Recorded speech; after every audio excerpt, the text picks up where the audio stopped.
नमस्कार. लोकमतच्या regional diary या विशेष कार्यक्रमामध्ये मी अश्विनी जाधव केदारी तुम्हा सर्वांचं स्वागत करते. विधानसभा निवडणुकांची रणधुमाळी जोरदार सुरू आहे आणि या अनुषंगानं रिजनल डायरी या विशेष कार्यक्रमामध्ये आपण ज्या राजकीय घडामोडी घडतायत त्याचे परिणाम काय होणार आहे मतदानावर आणि निकालावर याचं विश्लेषण आपण करत असतो. आणि त्याचबरोबर राज्यभरातल्या ज्या काही महत्वाच्या लढती आहेत यावर सुद्धा आपण बोलत असतो. आज आपण बोलणार आहोत ते म्हणजे पुणे शहरातल्या होणाऱ्या लढतींवर. आणि माझ्यासोबत आहेत लोकमतच्या पुणे आवृत्तीचे संपादक संजय आवटे सर. सर, खूप स्वागत आहे आपल्या लोकमतमध्ये. यस, धन्यवाद अश्विनी. सर, काय सांगाल या रिजनल डायरी या विशेष कार्यक्रमातून आपण जाणून घेणार आहोत की आपल्या शहरातल्या ज्या 8 प्रमुख लढती आहेत या लढतींमध्ये कुठल्या अशा लढती आहेत की ज्या चर्चिल्या जात आहेत आणि ज्या 2 प्रमुख महायुती असो किंवा महाविकास आघाडी असो यांचे उमेदवार असतानाही इतर पक्षांनी किंवा इतर पक्षातल्या इतर उमेदवारांनी बंडखोरी केल्यामुळे त्याचा परिणाम होणार आहे. आणि त्याचबरोबर 2-4 अशा लढती सुद्धा आहे पुणे शहरामध्ये ज्यामध्ये मनसेनं सुद्धा आपला उमेदवार दिलाय आणि त्यामुळे कदाचित त्याचा निकालावर परिणाम होऊ शकतो. अश्विनी, लक्षात घ्या की मुळामध्ये पुण्यामध्ये 2 निवडणुका झाल्या सलगपणे. एक झाली ती विधानसभेची पोटनिवडणूक झाली कसब्याची, आणि कसब्याच्या या पोटनिवडणुकीमध्ये जो फटका बसला भाजपला किंवा भाजपचा बालेकिल्ला जो आहे त्या बालेकिल्ल्यामध्ये भाजपला पराभूत व्हावं लागलं. त्यानंतर एकूण पुण्याच्या अनुषंगानं जरा भाजप थोडंसं मागे गेलं होतं, पिछाडीवर गेलेलं होतं. पण त्याच्यानंतर मात्र अर्थातच लोकसभेची निवडणूक झाली आणि लोकसभेच्या निवडणुकीमध्ये मुरलीधर मोहोळ विजय झाले आणि त्यांनी रवींद्र धंगेकरांचा पराभव केला की ज्या धंगेकरांनीच त्या अर्थानं बालेकिल्ला त्यांचा उद्ध्वस्त केला होता भाजपचा. लोकसभा निवडणुकीनंतर तसं मनोबल भाजपचं थोडंसं पुण्यामध्ये वाढलं. पण लोकसभा निवडणुकीचा जो निकाल लागला महाराष्ट्रामध्ये त्यानंतर जे काही घडलं आणि जो काही तो निकाल पुढे आला त्यानंतर मात्र एकूण महाराष्ट्रामधलीच अवस्था फार बरी नाहीये. आणि विशेषतः या निवडणुकीमध्ये लोकसभेचे शरद पवार खूप चालले आणि शरद पवारांचा सर्वाधिक परिणाम हा पुण्यात होणार आहे याची पण कल्पना महायुतीला आहे. त्यामुळे शरद पवार चालणं म्हणजे अजित पवारांचं अर्थातच मोठं अपयश किंवा त्यांच्या समोरचं मोठं आव्हान आहे. त्यामुळे तोही मुद्दा होता. हे झालं. पण त्यांनी जाणीवपूर्वक काय केलं की मुरलीधर मोहोळ खासदार झाले आणि त्यांना मंत्री पण केलं. तर त्यामागे भूमिका हीच होती की पुण्याला एक चेहरा मिळाला पाहिजे आणि पुण्यामध्ये आपल्याला भाजपला आपलं स्थान अधोरेखित करता आलं पाहिजे. आता मला असं वाटतं की आत्ताची जी निवडणूक आहे मुळात लोकसभा निवडणूक वेगळी होती, विधानसभा निवडणूक वेगळी आहे. सगळा माहोल वेगळा आहे, सगळं टेम्परामेंट वेगळं आहे, नॅरेटिव्ह पूर्णपणे वेगळं आहे. अशा अनुषंगानं पुण्यात आत्ता महाविकास आघाडी आणि महायुती या दोघांचा विचार केला तर मला असं वाटतं की थोडा विचार केला पाहिजे. पण साधारणपणे असं दिसतंय की दोघांनाही बरीच संधी आहे आणि दोघांनाही काही मतदारसंघ असे आहेत की जिथे यांना चांगलं आहे त्यांना चांगलं असं होईल. पण एकच कोणी अगदी आघाडीवर आहे किंवा कोणी पिछाडीवर आहे असं म्हणावं असं की आता वातावरण नाहीये. मला असं वाटतं इंटरेस्टिंग तुम्ही ज्याचा उल्लेख केला, मुळामध्ये विधानसभा निवडणुकीत भाजपनं किंवा महायुतीनं जो त्यांची व्यूहरचना केलेली आहे तर सगळ्यात महत्वाचा मुद्दा मला असं दिसतोय ते म्हणजे मतांचं विभाजन करणं. म्हणजे एक नक्कीच आहे की लोकसभा निवडणुकीमध्ये बघितलं भाजपनं की भाजपला मोठ्या पराभवाला तोंड द्यावं लागलं हे खरं आहे. पण मतांच्या टक्केवारीमध्ये फक्त 1% फरक होता. त्यामुळे आता हा 1% जो आहे तो फार महत्वाचा हे लक्षात घेता म्हणजे महायुतीची मतं तेवढीच असतील पण महाविकास आघाडीची मतं मात्र विभागली जातील असा प्रयत्न सगळीकडे होतोय. आपल्याकडे आपण जर बघितलं तर शिवाजीनगरमध्ये मनीष आनंद यांना उभं करणं त्यामुळे उभे राहणं त्याच्यानं तो एक मुद्दा आहे. पर्वतीमध्ये आबा बागुल यांचा मुद्दा आहे. कसब्यामध्ये आपण बघितलं की कसब्यामध्ये कमल व्यवहारे आहे, त्याशिवाय मनसेचा उमेदवार आहे त्यामुळे तो पण मुद्दा आहे. सगळीकडे हा प्रयत्न बऱ्यापैकी दिसतोय की त्याचा फटका कसा बसेल किंवा त्याचा परिणाम कसा होईल आणि त्यामुळे महाविकास आघाडीला फटका बसावा किंवा महाविकास आघाडीला त्याची मतं जी आहेत ती विभागली जावीत असा प्रयत्न आहे. आता मला दिसतंय असं की याच्यामध्ये प्रामुख्यानं 2-3 गोष्टी घडण्याची शक्यता आहे. एक म्हणजे काही बद्दल खात्रीने बोललं पाहिजे. कोथरूडमध्ये उलट पक्ष असं दिसतंय आता की मनसेचा उमेदवार जो आहे किशोर शिंदे, मागच्या वेळी किशोर शिंदे हे फार महत्वाचे उमेदवार होते आणि किशोर शिंदे हे त्या अर्थानं सर्व पक्षीय उमेदवार होते. आता किशोर शिंदे पण आहेत मनसेचे आणि चंद्रकांत मुकाटे आहेत शिवसेनेचे, उद्धव ठाकरेंचे. त्यामुळे या दोघांच्या मत विभाजनामध्ये चंद्रकांत पाटील यांना फायदा होईल आणि चंद्रकांत पाटील उलट पक्ष मागच्या निवडणुकीमध्ये अडचणीत होते. काय होईल असं वाटत होतं. आता मात्र चंद्रकांत पाटील अगदी सहजपणे विजयी होतील. त्यामुळे जे एक ज्या लढतीकडे राज्याचं लक्ष असतं की चंद्रकांत पाटील मंत्री आहेत त्यांचं काय होणार तर मला वाटतं की चंद्रकांत पाटील हे सहजपणे विजयी होतील आणि त्यामध्ये अर्थातच मतांच्या विभाजनाचा मुद्दा अधिक महत्वाचा आहे. शिवाय कोथरूड हा बालेकिल्ला आहे वगैरे वगैरे आणि चंद्रकांत पाटील हे कोल्हापूरचे आहेत पण कोथरूडला आले वगैरे मुद्दे आता बऱ्यापैकी निघालेले आहेत. मेधा कुलकर्णीची नाराजी होती पण त्या राज्यसभेवर गेलेले आहेत. मुरलीधर मोहोळ कोथरूडचेच आहेत त्या अर्थानं ते खासदार झालेले आहेत. तर मला वाटतं की आता ते सहजपणे निवडून येतील. कोथरूड आता सेफ झालाय. कोथरूड सेफ झाला भाजपसाठी. दुसरं जे आहे की ज्याच्यामध्ये एक महत्वाचा मुद्दा कसबा, म्हणजे त्याच्याकडे लोकांचं लक्ष आहे. कारण कसब्याकडे लक्ष लोकांचं फारच होतं. म्हणजे महाराष्ट्राचा कसबा होईल असं तेव्हा काँग्रेसचे लोक म्हणत होते आणि महाविकास आघाडीचे लोक म्हणत होते. तर कसब्याच्या निवडणुकीच्या संदर्भामध्ये रवींद्र धंगेकर आणि हेमंत रासने हे पुन्हा उभे राहिलेत. म्हणजे मला गंमत वाटते की धंगेकर उभे असणे स्वाभाविक आहे, कारण ते विद्यमान आमदार आहेतच. पण हेमंत रासने मागच्या निवडणुकीमध्ये पराभूत झाले आणि तेव्हा खरं म्हणजे भाजपचे वरिष्ठ नेते खाजगीच सांगत होते की आमचा निर्णय चुकला, आमचा चेहरा चुकला, म्हणजे आम्ही हा चेहरा निवडायला नको होता, आमचा उमेदवार चुकला असं म्हणत होते. आणि प्रत्यक्षात मात्र पुन्हा हेमंत रासने उभे आहेत. त्याचा अर्थ भाजपचं काही गणित असावं की जर हेमंत रासने उभे राहिले तरी सुद्धा आपण निवडून येऊ शकतो. मगाशी म्हटल्याप्रमाणे कमल व्यवहार आहे, हा त्यातला एक मुद्दा आहे. गणेश भोकरे मनसेचे तो मुद्दा आहे, कारण शेवटी धंगेकर हे पूर्वी मनसेमध्ये होते आणि भोकरेंच्या प्रचारार्थ राज ठाकरेंनी सभा केली. याचा अर्थ असा आहे की बऱ्यापैकी सगळी ती व्यूहरचना दिसते आहे की त्याचा फटका बसेल आणि धंगेकर पराभूत होतील असं भाजपला वाटतं. मला व्यक्तिशः विचाराल तर असं घडेल असं मला वाटत नाही. याची 2-3 कारण आहेत. पहिली गोष्ट अशी आहे की रवींद्र धंगेकर यांचा पीपल कनेक्ट फार मोठा आहे. दुसरं कारण असं की कसबा हा मुळात छोटा मतदारसंघ आहे. पुण्याचा सगळ्यात छोटा मतदारसंघ हा कसबा आहे. त्यामुळे तेवढ्या घरांपर्यंत जाणं पोहोचणं हे धंगेकरांना पूर्वी शक्य होतं, आत्ताही शक्य असणार आहे. त्यामुळे तिथे काही तशी फार मोठी अडचण आहे असं मला वाटत नाही. तिसरं असं आहे की जसं मागच्या वेळी महाविकास आघाडीतले सगळे घटक पक्ष एकत्र होते तसे आता एकत्र आहेतच. आणि ज्यांच्या मतविभाजनाचा फार फटका बसेल असं म्हटलं जातं, कमल व्यवहारांना काही तशा अर्थानं काही फार मोठी मतं मिळतील असं काही मानण्याचं कारण नाही. आणि गणेश भोकरेंची सुद्धा आपली एक मर्यादा आहे. आणि काही म्हटलं तरी मनसेचे जुने मित्र हे धंगेकरांसोबत आहेत असं दिसत आहे. त्यामुळे कागदावर ते मतविभाजन आहे असं वाटतं, पण तसं होईल असं वाटत नाही. आणि आणखी एक महत्वाचा मुद्दा अश्विनी असा आहे की लोक वेडे आहेत का मला सांगा. म्हणजे मतविभाजनासाठी मी तुम्हाला उभं केलं, लोकांना पण हे कळतच ना.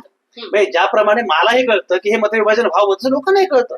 तर लोकांना हे कळणार जर असेल की कमल व्यवहारांना मत देऊन कमल व्यवहारे विजयी होणं शक्य नाहीये, पण त्याचा फायदा हेमंत रासनेंना होईल. आणि जर मला काही झालं, शेवटी असं आहे की मला कमल व्यवहार हव्यात का, तर तो मुद्दा वेगळा. पण कमल व्यवहारांना मत दिल्यामुळे जर फायदा हेमंत रासनेंना होणार असेल तर लोक थेटपणे भाजपला मत देतील ना, थेटपणे भाजपला मत देतील. किंवा त्याचा फटका धंगेकरांना बसणार आहे हे कळत असेल तर लोक धंगेकरांना मत देतील.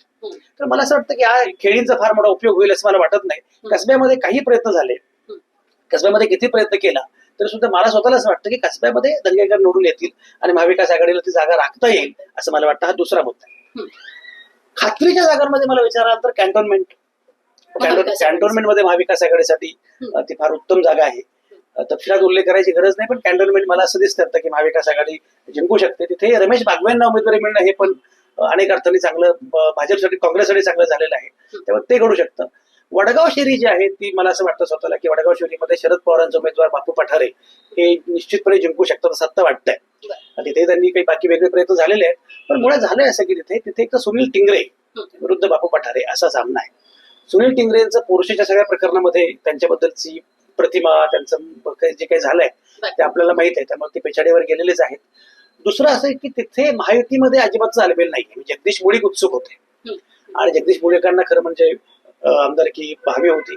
लोकसभेसाठी पण ते उत्सुक होते, त्यामुळे लोकसभा पण नाही मिळाली, विधानसभेची उमेदवारी पण नाही मिळाली. तर एबी फॉर्म अगदी शेवटच्या क्षणी भरता शेवटी थांबले. ते हे सगळं जे काही झालं त्यामुळे जगदीश मुळीक थांबले असले तर जगदीश मुळीक आणि भाजप किती प्रचार करेल हा एक मोठा मुद्दा आहे. आताच्या घडीला प्रचारात जगदीश मुळीक आघाडीवर दिसतात, म्हणजे ते प्रत्येक क्षणी सुनील टिंगरेंसोबत दिसतात. एक्झॅक्टली, म्हणूनच मी म्हटलं की जगदीश मुळीक दिसत आहेत, पण तरी सुद्धा जगदीश मुळीकांचे कार्यकर्ते स्वतः जगदीश मुळीक किती मनापासून प्रयत्न करतील याबद्दल मला स्वतःला शंका आहे. आणि समजा जरी झालं तरी सुद्धा मी मगाशी म्हटल्याप्रमाणे एकूण ते एक अँटी इन्कम्बन्सी आहे.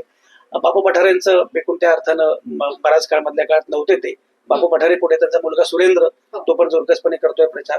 आणि शरद पवारांच्या सभेला ज्या प्रकारे मिळाला प्रतिसाद हे सगळं लक्षात घेतलं तर मला असं वाटतं की वडगाव शेरी जे आहे ते वडगाव शेरीमध्ये बापू पठारे म्हणजे महाविकास आघाडी जिंकू शकते असं दिसत आहे. पर्वतीमध्ये माधुरी मिसाळ जिंकतील असं मला वाटतं स्वतःला. याचं कारण असं आहे की पर्वतीमध्ये अर्थातच माधुरी मिसाळच्या विरोधामध्ये अश्विनी कदम आहेत. अश्विनी कदमांनी चांगलं आव्हान उभं केले, मागच्या वेळी पण त्यांनी आव्हान दिलं, उभंच केलं होतं, पण शेवटी आबा बागुल उभे आहेत तिथे, बाकीच्या आणखी गोष्टी आहेत, त्यामुळे ते मला त्यांना कठीण दिसत आहे. हडपसरमध्ये आता मला असं वाटतं की तसं आव्हानात्मक आहे. हडपसरमध्ये चेतन तोपे विरुद्ध प्रशांत जगताप हा जो सामना आहे, तर प्रशांत जगताप हे तसे आघाडीवर आहेत असं वाटलं होतं दरम्यानच्या काळामध्ये. त्याच्यामध्ये कोंडव्यातले मुस्लिम मतदार आणि अशा अनेक गोष्टी होत्या. तिथे गंगाधर भदे नावाचे उमेदवार उभे आहेत.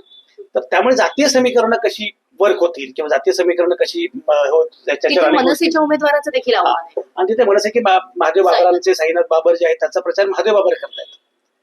बरोबर आहे. तर हे लक्षात घेतलं तर साईनाथ बाबर यांचं पण आव्हान मोठं आहे. तर साईनाथ बाबर नक्की कोणाची मतं घेतील, गंगाधर भदे नक्की कोणाची मतं घेतील, यावर अनेक गोष्टी अवलंबून आहेत. पण त्यावर आत्ताच काही भाष्य करणं थोडंसं कठीण आहे असं मला वाटतं. शिवाजीनगरमध्ये सिद्धार्थ आहे, सिद्धार्थ शिरोळे विरुद्ध दत्ता बहिरट, तिथे मनीष आनंद उभे आहेत. त्याचा फायदा अर्थातच सिद्धार्थला होईल आणि मला असं वाटतं की सिद्धार्थ शिरोळे तिथे शिवाजीनगरमध्ये भाजपचा उमेदवार विजयी होईल. सिद्धार्थ शिरोळेच्या एकूण कामांविषयी, व्यक्तिमत्वाविषयी लोकांचं बरं मत आहे. दत्ता बहिरट दरम्यानच्या काळामध्ये बरेच मागे पण होते आणि त्याच्या आजारपणामुळे सुद्धा ते एकूण या सगळ्या प्रक्रियेमधून थोडेसे मागे पडले होते. आणि शिवाय मतांचं विभाजन, त्यामुळे तो एक मुद्दा मला दिसतोय तिथे. त्याच्यानंतर खडकवासला जे आहे, खडकवासल्यामध्ये मला असं वाटतं की खरं म्हणजे भीमराव तापकीरांच्या बद्दल अँटी इन्कम्बन्सी मोठी होती. सचिन दोडकेंनी आव्हान पण चांगलं उभं केलं. पण तिथे सगळ्यात मोठी अडचण अशी की मयूर वांजळे जे उभे आहेत, मयुरेश वांजळेंचं आव्हान मोठं आहे. तर मयुरेश वांजळे कोणाची मतं घेतात त्यावर बऱ्याच गोष्टी अवलंबून आहेत. पण तरी मला स्वतःला असं वाटतं की भीमराव तापकीर हे बऱ्यापैकी तिथे पुढे असावेत असं आता दिसत आहे. काल राज ठाकरेंची सभा झाली मयुरेश वांजळेंसाठी, थोडं भावनिक आवाहन त्यांनी लोकांना केलंय, त्याचा काही परिणाम होईल? अगदीच होईल. मी तेच म्हटलं, फक्त आता ते भावनिक आवाहन केल्यानंतर मयुरेश कोणाची मतं घेतात यावर अनेक गोष्टी अवलंबून आहेत. पण आता असं दिसतंय की सचिन दोडकेंचीच मतं ते अधिक घेऊ शकतात. त्यामुळे त्याचा फायदा भीमराव तापकीरांना निश्चितपणे होऊ शकतो. ते पण असं सगळं चित्र आता कुठलं राहिलं का मतदारसंघ? नाही, 8 पैकी 8 आपण मतदारसंघ शहरातले तरी बघितले. पण नुकतंच सर पंतप्रधान नरेंद्र मोदींची सभा सुद्धा पुण्यामध्ये सप महाविद्यालयाच्या मैदानावर झाली आणि या सभेपूर्वी जितकी चर्चा झाली त्यानंतर अधिक चर्चा या गोष्टीची झाली की मोदी पुण्यात आले आणि शरद पवारांवर एक अक्षर सुद्धा बोलले नाही. मला असं वाटतं की या सगळ्याच्या मध्ये मोदींना तुम्ही गुण दिले पाहिजेत, मोदींना मार्क्स दिले पाहिजेत. एक लक्षात घ्या, मला काय असं वाटत आलंय की भाजपचं बलस्थान काय असेल माहितीये का? तर भाजपचं बलस्थान हे आहे की भाजप चुका पटकन दुरुस्त करतं. आपल्या चुका काय आहेत ते भाजपला लवकर कळतात, त्यावर आत्मपरीक्षण केलं जातं, आत्मचिंतन केलं जातं आणि लगेच चुका दुरुस्त केल्या जातात. लोकसभा निवडणुकीमध्ये किंवा रादर खरं म्हणजे त्यापूर्वी सुद्धा भाजपची सगळ्यात मोठी चूक काय झाली असेल तर त्यांनी शरद पवारांच्यावर कायम टीकास्त्र सोडलं आणि शरद पवारांच्यावर हल्ला चढवणं हे भाजपला प्रचंड महागात पडलं. म्हणजे मागच्या निवडणुकीमध्ये जेव्हा भटकती आत्मा वगैरे प्रकार झाला, त्या भटकती आत्मा नंतर खात्रीच पडली की आता शरद पवारांना फायदा होणार आहे. शरद पवारांचा स्ट्राईक रेट वाढण्यामागे सगळ्यात मोठा स्टार प्रचारक कोणी असेल तर ते नरेंद्र मोदी होते. तर शरद पवारांचे स्टार कॅम्पेनर असणारे नरेंद्र मोदी, त्यांच्या लक्षात आलं की अमित शहाच्या तुम्ही गंमत बघा, मी सदाभाऊ खोत जेव्हा भयंकर काहीतरी वाईट बोलले शरद पवारांच्या बद्दल, तर निषेध पहिल्यांदा कोणी केला अजित पवारांनी, मग कोणी केला दिलीप वळसे पाटलांनी. याचं कारण असं की या लोकांना हे कळालं की बाबा तो काही करा पण हे नका करू. तर मला असं वाटतं की हे महत्वाचं आहे आणि त्यामुळे नरेंद्र मोदींना हे सांगितलं गेलं असेल, नरेंद्र मोदींना हे कळालं असेल की शरद पवारांच्या बद्दल आपल्याला टीका करायची नाही. शरद पवारांच्या बद्दल टीका नरेंद्र मोदी पण करत नाहीयेत, अमित शहा सुद्धा एका टप्प्याच्या वर करत नाहीयेत, देवेंद्र फडणवीस सुद्धा करत नाहीयेत. तर मला असं वाटतं की ही दुरुस्ती आहे आणि शरद पवारांच्या बद्दल केलेली टीका ही शरद पवारांना फायदेशीर ठरते, शरद पवारांना त्यामुळे सहानुभूती मिळते. हे लक्षात आल्यामुळे असा बदल त्यांनी केला असेल तर त्याच्याबद्दल म्हणजे राष्ट्रवादी काँग्रेसच्या कार्यकर्त्यांनी जणू की आपण जिंकलो, कशी काय टीका केली नाही असे वगैरे उद्योग केले. पण हे नाक खाजवण्यापेक्षा सुद्धा मला असं वाटतं की महाविकास आघाडीने हे शिकलं पाहिजे भाजपकडून की चुका ज्या केल्या आपण त्या दुरुस्त केल्या पाहिजेत. भाजप या चुका दुरुस्त करत आहे आणि केवळ या संदर्भात नाही अनेक संदर्भात करत आहे. लोकसभा निवडणुकीपेक्षा विधानसभा निवडणुकीचा माहोल वेगळा आहे, नॅरेटिव्ह वेगळा आहे. याच्यामध्ये सगळ्यात महत्वाची गोष्ट लोकसभा निवडणुकीपासून धडा घेऊन विधानसभा निवडणुकीमध्ये योग्य ते बदल भाजपने केलेले आहेत, महायुतीने केलेले आहेत. याच्या उलट लोकसभा निवडणुकीच्या यशानंतर महाविकास आघाडी मात्र आता आपण राज्य पण जिंकलं या थाटात सुरुवातीपासून आहे, त्याचा फटका महाविकास आघाडीला बसणार आहे असं पण दिसतं. नक्कीच मतदारसंघनिहाय आपण लढतींचं विश्लेषण आपण जाणून घेतलेलं आहे. पण या निवडणुकीमध्ये तुम्हाला पुणे शहरातल्या लढतींचं असे काय 2-3 वैशिष्ट्य सांगता येतील की जे 2019च्या तुलनेत या निवडणुका पूर्णतः वेगळ्या बदलल्या? ते लोकसभा निवडणुकीच्या तुलनेत 2019च्या पण किंवा 2024च्या सुद्धा किंवा 2019च्या विधानसभा निवडणुकीच्या तुलनेत असा बराच विचार केला तर मुख्य म्हणजे 2-3 फरकाचे मुद्दे आहेत. पहिली गोष्ट अशी की 2019च्या विधानसभा निवडणुकीच्या वेळी वातावरण पूर्णपणे वेगळं होतं. म्हणजे तेव्हा सगळीकडेच एका अर्थाने भाजप आणि युतीचं वातावरण होतं. आता भाजपला मोठं आव्हान आहे, लोकसभा निवडणुकीच्या निकालानंतर पण आहे. ज्या प्रकारे महाविकास आघाडी सरकार कोसळलं, ज्या प्रकारे 2 पक्ष फुटले, ज्या प्रकारे अजित पवारांना पण घेतलं गेलं आणि त्याचे पडसाद पुण्यात जास्त उमटले, तर हे सगळं जे काही घडलं त्याचा एक मोठा फटका भाजपला निश्चितपणे बसतोय. त्यामुळे भाजपचे विरोधी असंतोष आहे. कितीही म्हटलं तरी शरद पवार उद्धव ठाकरे यांच्याबद्दलची एक सहानुभूती मोठ्या प्रमाणात आहे, प्रामुख्याने शरद पवारांच्या बद्दल आहे. आणि पुण्यात असल्यामुळे अजित पवारांच्या अनुषंगानं पण दोन्ही गटांमध्ये म्हणजे अजित पवार ज्यांच्याकडून गेले त्यांच्या मनामध्ये आणि अजित पवार जिकडे गेले त्यांच्या मनामध्ये दोन्ही प्रकारच्या मतदारांमध्ये जे काही आहे ते आहेच आणि ते तीव्रपणे आहे. त्यामुळे हे सगळं आहे. मला असं वाटतं की 2019च्या तुलनेमध्ये भाजपचा वोट शेअर मोठा घसरेल. भाजपची मताची टक्केवारी निश्चितपणे कमी होईल. भाजपची मतं चांगली लक्षणीयरित्या कमी होतील. फक्त मी मगाशी म्हटल्याप्रमाणे आमची मतं लक्षणीयरित्या कमी होतील, पण तुमची मतं जी आहेत ती मात्र विभागली जातील. अशी खेळी भाजपने केलेली आहे. तर भाजपची मतं वाढणार नाहीतच. भाजपची मतं इव्हन लोकसभा निवडणुकी इतकीच भाजपची मतं असतील एकूण सगळीकडेच म्हणजे, किंवा असं म्हणता येईल आपल्याला की 2019च्या विधानसभा निवडणुकीपेक्षा भाजपची मतं निश्चितपणे कमी असतील. पण तरी सुद्धा मतांचं योग्य ठिकाणी विभाजन करण्याचा प्रयत्न केल्यामुळे महाविकास आघाडीची मतं कमी होतील आणि मग महायुतीची आहे ती वोट बँक आणि महाविकास आघाडीची मात्र बऱ्यापैकी जी काही विभागलेली मतं आहेत असा प्रयत्न भाजप निश्चितपणे करेल. पण मी मगाशी म्हटल्याप्रमाणे हा एक मुद्दा आहे. दुसरा मुद्दा जो आहे तो म्हणजे या निवडणुकीमध्ये एक नॅरेटिव्ह जे आहे की जे नॅरेटिव्ह मागच्या निवडणुकीमध्ये नव्हतं ते महाराष्ट्र विरुद्ध गुजरात अशा प्रकारचं नॅरेटिव्ह पूर्ण राज्यभर तयार झालंय. त्याला पुणे पण अपवाद नाहीये. म्हणजे महाविकास आघाडी जी आहे ती महाराष्ट्रप्रेमी आघाडी आहे, महाराष्ट्राची आघाडी आहे आणि महायुती ही महाराष्ट्रद्रोही आघाडी आहे. अशा प्रकारचं नॅरेटिव्ह तयार झालेला आहे. ते नॅरेटिव्ह इथे पण तयार झालंय. तर तो एक मुद्दा आहे. हा दुसरा भाग आहे. तिसरा जो मुद्दा आहे मला असं दिसतोय की ते म्हणजे निवडणुकीच्या व्यवस्थापनामध्ये भाजप फारच पुढे आहे आणि त्या तुलनेमध्ये महाविकास आघाडी फारच मागे आहे. आणि प्रामुख्याने काँग्रेसमध्ये मला हे जाणवलं की काँग्रेसला खरं म्हणजे एवढी चांगली संधी राज्यभर आहे, राज्याचं आपण सोडून देऊ, पण पुणे काँग्रेसची अवस्था काय आहे मला मुळात हे कळत नाही की मनीष आनंद ज्यांची पत्नी पूजा आनंद ही महिला संघटनेचे प्रमुख, आबा बागुल एवढे महत्वाचे नगरसेवक, कमल व्यवहार आहे काँग्रेसनं त्यांना पहिली महिला महापौर केलं.